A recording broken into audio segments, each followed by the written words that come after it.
Mambas in the bush, in the bushveld of Africa, always a problem. If things don't go well, they really don't go well. And so one has to be always on guard. But I must tell you, you get into trouble when you catch mambas. Whether you like it or not, these situations seem to have a mind of their own. These are true tales of my African adventures. May this inspire you, deter you, caution you, and above all, entertain you. So we were in northern Namibia, and it was spring, and it was warming up. It gets quite cold in some of the regions near Windhoek, which is the capital of Namibia. And I was with some good German folk, local German folk, one of whom was a very good friend of mine for many years. Gernot was his name, or still is really. So we were going with Henning and a few other members of the party, and we were heading up north, and our quarry was giant pythons and mambas, and if we could get them, large Anchides cobras. It's a very big cobra, very beautiful cobra. And of course we would catch other things along the way. Well, we had arrived at our destination and we weren't yet set up when we had a call from a farmer to say that a large black mamba, and it was a very black mamba, very unusual. They're not normally black. They're called black mambas because when they open their mouths in a display of fright or a threatening display to warn you off, the inside of the mouth is inky black, and that's where they get their name from. The body can be brown or gunmetal grey, but in some parts of Namibia they sure are nearly black in colour. Anyway, this was a very black one. It had gone down a very wide termite shaft, about 1.5 feet, and then the shaft tunneled off to the left and the right. And normally there are large caverns and they can go down very deep. So we didn't think there was much hope in retrieving the mamba. And the ground up there at this time of the year before the rains come is like concrete. It is so hard in parts, and this is one of the areas where the ground was exceedingly hard. So to dig into these hard earths is very, very difficult. Anyway, we thought we'd go and have a look, pulled up with the farmer to the termite shaft, and I peered in, and there was his body. The head was to one side, and the posterior part of his body was to the other side. So it was like a T-junction, and he was in that T-junction. While I was looking, his head came backwards. He had looped around and was visible for a moment. He didn't see us, and it was about to continue down the shaft, the T-junction, to the left, when for some reason I don't quite get, I lunged down into the termite shaft and grabbed it by the neck.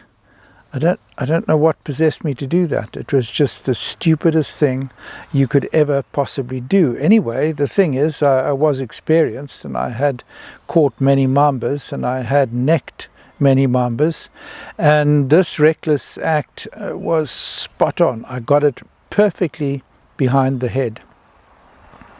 Problem was, as soon as I got him around the head, he then retrieved some of his body and wrapped it around my arm about 1.5 times, and then anchored the posterior part of his body to something in the antbear shaft, which could have been a root or just a sharp bend or another hole. And he was really holding on tight.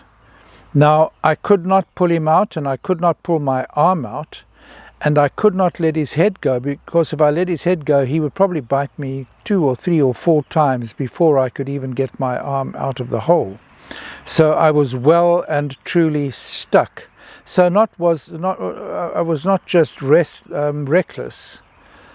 I had put myself into one of the most dangerous situations I've ever been in. I explained to Gernot and Henning what situation I was now in, and they peered down the hole, and so they agreed with me, and they sat back, and we thought, well, what are we going to do now? I cannot let go of the Mamba's head. It's holding on to me really tight. I can't dislodge my arm and pull the snake up, and if I let the head go, I'm done for. Terrible situation. How on earth, I thought to myself, do I end up in these situations again and again? Well, I'll tell you why I do, because if that's your business, it's going to happen. So we finally decided the only thing we can do is to dig down to the side where his body was holding onto a root or a thing, and pull it out that way. So the farmer went and got some help, a couple of crowbars, a spade, a pick, and the dig started. And now it was late afternoon and evening was coming. And we were in for a long dig. Well, this dig went on for a couple of hours, and it seemed like an eternity, and I was sweating. And then it got cold. And then I've got pins and needles in my arm, and then I thought I wasn't going to be able to hold on any longer. I became extremely tired, and I just could not move, and it was so desperately uncomfortable to lie. I tried lying in every possible way that I could think of, but everything I did just didn't work. So I was aching, had the Mamba around the head, could not release my grip because every now and then he would test me, and I know these snakes. They'll test you, they'll pull, and then suddenly they'll jerk their head out, and then you've done for you. As I said, they'll bite you, and they don't just bite once. Mambas can bite several times before you can even move. And of course we were way up in the north in the bush, and there wasn't a hospital in sight or anywhere around there, and so we all knew what the inevitable outcome would be. So I just had to hold on. And the dig went on and on and on and tediously on, and I was getting dust up my nostrils. Eventually the torches came out. Then a spotlight was connected to a battery in one of the land cruisers, and this was shone down the hole and occasionally to the area where the digging was taking place. And I thought this would never come to an end, and if it did come to an end, maybe I would come to an end. Anyway, they carried on, and I just lay there and watched and suffered. Finally, one of the crowbars broke through into the cavity, and they shone the spotlight down, and somebody said, I can't remember if it was Gernot or Henning, they said they can see the back end of the Mamba.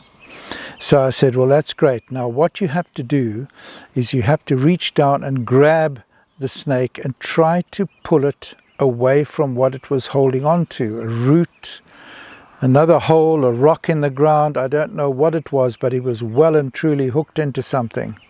And it was a powerful snake. I mean, this snake was around 10 feet long, and they're very strong and very muscular, even though they're relatively slim. So the snake was grabbed, and the attempt was made to pull it loose, but this failed. So more digging took place. I think eventually it was somewhere past 9 o'clock in the evening, and we'd been there since the late afternoon. And they broke through another section, and then they were able to pull the Mamba loose. Now I still had to pull him up. So I got them to pull out all of its body that they could, tail up, and then to feed it very slowly back into the hole towards me.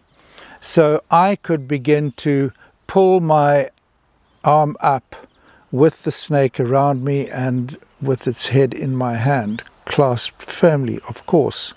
I was at this stage very cold. I was exhausted. I was full of dust. My lungs were full of dust. It was just the most awful situation. Finally, I started pulling the snake up inch by inch. It came. And then it came above the hole. And then somebody, once again, I can't remember who, grabbed the body underneath my hand and started to pull this massive body up. And we got the whole thing clear of the hole. And I stood up holding this mamba, and I thought to myself, reckless or not, this is a magnificent animal, but I am going to do everything in my power never to repeat a situation like this ever again.